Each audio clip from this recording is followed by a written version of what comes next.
Hello, this is a guide for how to fill out the mortgage application for Trinity Habitat for Humanity. So normally whenever you are about to start the application, it will bring you to this page here. If you have any questions, you can contact Francis at the number listed here or at the email listed here. If you're first starting the application, you can click apply now here or here. It will have you fill in your email address and then you'll create a password and fill in basic information about yourself. If you've already created an account, you will log in by clicking here. When you first log in or create your account, it should bring you to this page here where you'll see that you can start the application. Once you press start the application, it will go through each of these sections on the left hand side. The first one is your info, where you will fill in information about yourself. You can fill in your date of birth, your social security number, your marital status, if you're married, separated, or unmarried. If you're unmarried, it will ask you, is there a person who is not your legal spouse but who currently has real property rights similar to those of a legal spouse? If you're just in a relationship that doesn't have any legal status, you would keep it on no. But if you do have a relationship that does have a legal status, such as a civil union, domestic partnership, or registered reciprocal benefit relationship, you can click that. Click the state which it was formed in, and that will answer that question. It will also ask you about your citizenship status. If you have a green card, you would select here at permanent resident alien. It will also ask you if you have any alternative. Say for example, you were previously married, you can fill in your alternate last name here, keeping your first name and middle name the same if they were kept the same when you were married. You can also add additional alternate names here or delete them if you need to. Here you can enter your contact information. Your email address and phone number should already appear from when you created your account. You can also add your home phone number or work phone number if you would like. Next, it will ask you if you have any dependents. If you have any dependents such as children that will be living with you, you can select yes and put the number here. It will also ask you the age of each dependent, which you can enter here. If you are confused about who qualifies as a dependent, review the definitions here. Note that support is defined as providing someone with food, clothing, shelter, or any other type of financial or material support. Also note that if your dependent lives at college or the military, this does not count for the living requirement. Next, it will ask you your address history. You can fill in your address information here. It should pop up here if you select it from the list. You can also put in your move-in date. Next, it will ask you if you owned this property, rented this property, or you had no primary housing expense. For example, if you were staying with relatives or in a homeless shelter, you wouldn't have any housing expense responsibility.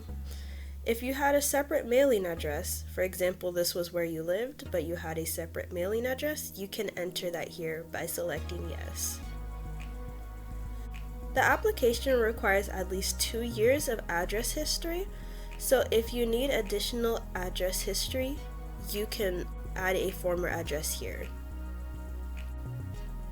And you can enter your previous address until it equals prior to 2 years from when you started the application. If you accidentally add an extra one that you don't need, you can just delete it here. Next, it will ask you to confirm your address histories. If you are finished, you can click Finish Address History. Next, it will ask you about your employment history. If you have been employed within the last 2 years, you can click Yes, Add Employment. If not, you can click No, I was not employed. It will ask you to enter your business name, your job title, and other information such as the phone number and address of your company. However, these are optional. It will also ask you for the start date of when you started working here and when you ended working here. If you're still currently working there, you can click I currently work here. Next, it will ask you your monthly pay before taxes. Next, it will ask you additional questions such as are you employed by a family member, property seller, real estate agent, or other party to the transaction? This would be specifically if you are employed by Trinity Habitat, so in this case you should select no here. If you receive overtime, bonuses, commission, military entitlements, or other income, you can select yes and include the amount. It will also ask you how long you have been employed in this profession, though these questions are optional. Additionally, if you work in a company that you own or you are self-employed, you can click self-employed here. It will also ask you what is your ownership share in the company and whether you receive income or loss from your self-employment.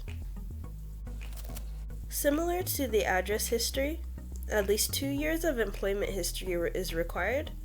So if you have worked at your current job or most recent job for less than 2 years, you can add additional employment here. Once you are finished with employment, you can click Finish with Employment. Additionally, you can add other income here. The most common ones will be listed at the top, for example, alimony or child support, but if you have any of these other sources of income, you can also add them. Keep in mind that this is only things that you earn money from, not just bank accounts, which will be listed as assets. If you do not have any other sources of income, you can press continue. Otherwise, you can go back and add additional income. If you are confused about any of the income options, review the definitions here. Next, it will ask you declarations about the property. For the first question, will you occupy the property as your primary residence? You should always select yes, since you should be living at this property as your primary residence. The other questions should generally be answered no, but you can read through them and see if any of them apply to you. Additionally, it will ask you more questions about your finances, and you can select yes or no to each one.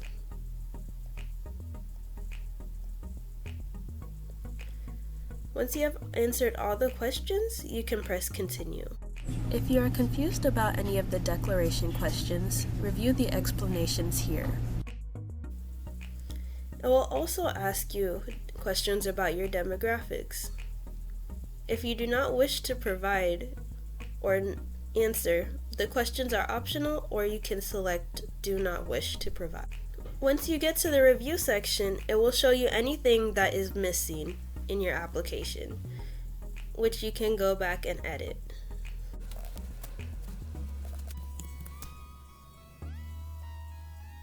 Once you are done reviewing your application, you can click Finish Section. Next, it will ask you about your co-borrower.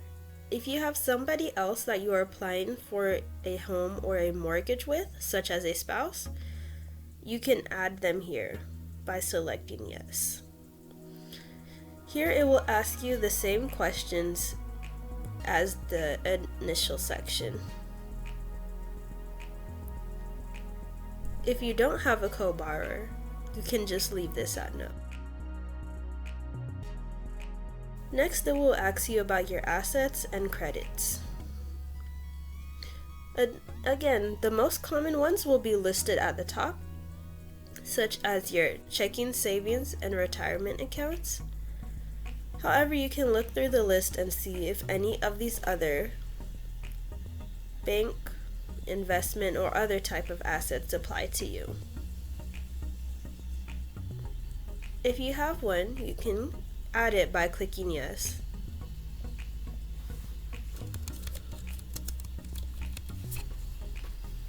You can normally find your account number by searching up your account number on your financial institution or bank's website, or by contacting your bank or financial institution.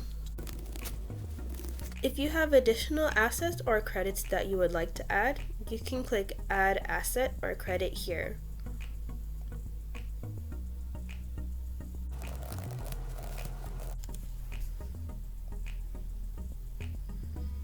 Once you have finished adding any assets or credits, you can press Continue.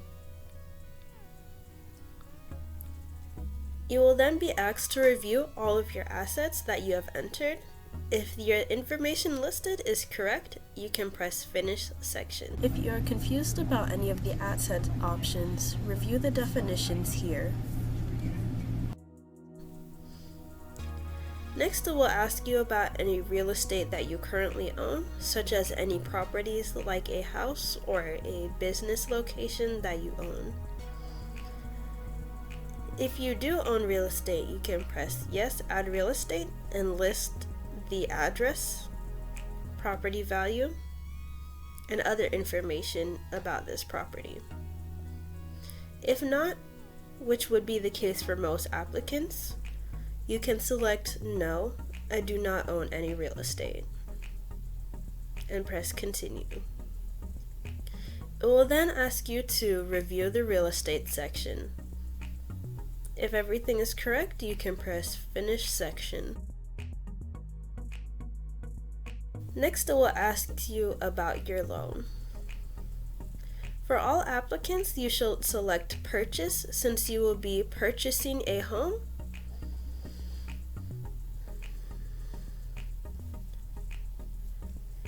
For the required information, in which state are you looking to use this loan, you can select Texas for occupancy, primary residence, and type of property, single family home.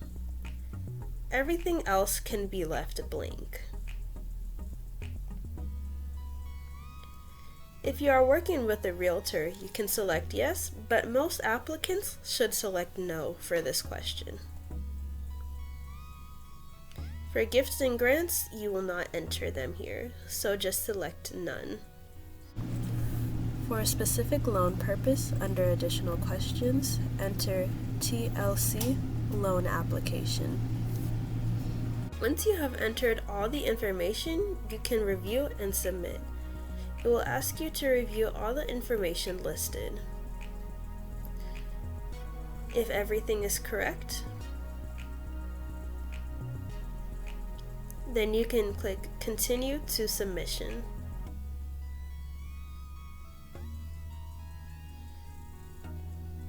Once you consent to these agreements here, you can go ahead and submit your application.